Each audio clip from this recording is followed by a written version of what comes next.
അതെ, കുറച്ചധികം നാളുകളായിട്ട് എന്റെ യൂട്യൂബിൽ സ്ഥിരം വരുന്നൊരു വീഡിയോ ആണ് ഇത്. ഇതൊരു ചിക്കൻ റെസിപ്പിയാണ്. ടർക്കിഷ് ചിക്കൻ എന്നാണ് ഇതിന്റെ പേര് വരുന്നത്. പിന്നെ ഇതിന്റെ പല സാധനങ്ങളും വീട്ടിലുണ്ടായിരുന്നില്ല കേട്ടോ. അപ്പൊ ഇന്ന് ഈ സാധനങ്ങളൊക്കെ ഒപ്പിച്ച് നമുക്ക് ഇതൊന്ന് ചെയ്ത് നോക്കിയാലോ. അപ്പൊ ഇതിന് വേണ്ടിയിട്ട് ഒരു ബൗൾ എടുക്കുക. ബൗളിലേക്ക് ചിക്കൻ ഇടുക. ചിക്കനിൽ നമ്മുടെ ഉപ്പ്, മഞ്ഞൾപ്പൊടി, മുളക് പൊടി, കുരുമുളക് പൊടി, ഗരം മസാലപ്പൊടി, തൈര് ഇതെല്ലാം കൂടി ചേർത്ത് ആവശ്യത്തിന് ഉപ്പും ചേർത്ത് നല്ലപോലെ ഇളക്കി ഒരു അരമണിക്കൂർ റെസ്റ്റ് ചെയ്യാൻ വെക്കുക. എന്നിട്ട് ഈ ചിക്കൻ നമ്മൾ സാധാ ചെയ്യുന്ന പോലെ നല്ലപോലെ ഒന്ന് ഫ്രൈ ആക്കി എടുക്കുക. ഇനി വേറൊരു പാനിൽ കുറച്ച് ബട്ടർ ഇട്ടിട്ട് അതിലേക്ക് ഒരു സ്പൂൺ മൈദ ഇടുക.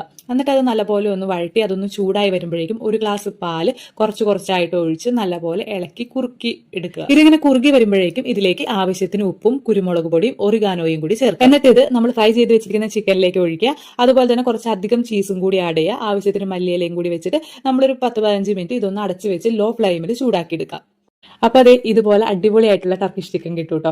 ഇതാകുമ്പോൾ നമുക്ക് സവോള അരിയേണ്ട, ഉള്ളി അരിയേണ്ട, വേറെ പരിപാടികളൊന്നുമില്ല. സിമ്പിൾ ആയിട്ട് നമുക്കൊരു ചിക്കൻ വെക്കാനായിട്ട് പറ്റും. ഇത് റൊട്ടിയുടെ കൂടെയും ചപ്പാത്തിയുടെ കൂടെയും പൊറോട്ടയുടെ കൂടെയും ഒക്കെ അടിപൊളി കോമ്പിനേഷൻ ആണ് കേട്ടോ. ഒന്ന് ട്രൈ ചെയ്ത് നോക്കൂ. വീഡിയോ ഇഷ്ടപ്പെട്ട ലൈക്ക് ചെയ്യാനും സബ്സ്ക്രൈബ് ചെയ്യാനും മറക്കണ്ട കേട്ടോ.